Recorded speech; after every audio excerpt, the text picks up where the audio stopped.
Meditando sul Vangelo delle nozze di Cana, un invito da parte del Vescovo a riscoprire tutta la grandezza del sacramento del matrimonio, che forse si dà per scontata tante volte. Cosa l'ha colpita della riflessione del Vescovo? È stata una riflessione molto sentita e collegata alle nozze di Cana.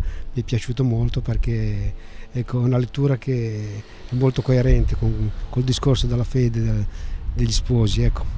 Una modalità forse nuova, quella del dialogo di coppia dopo aver ascoltato il Vangelo. A volte magari nella coppia si parla di figli, dei problemi, della vita quotidiana. Fermarsi a leggere e a meditare insieme il Vangelo non è scontato. No, non è scontato, è una cosa che dovremmo fare più spesso, ecco. I primi anni del matrimonio, quando eravamo anche molto presenti nei gruppi, nei gruppi familiari, nei gruppi di coppie, eravamo forse più invitati e nei primi anni di matrimonio è stata una bella esperienza, una bella occasione. Dunque non solo la capacità di risolvere i problemi o la capacità di stare insieme.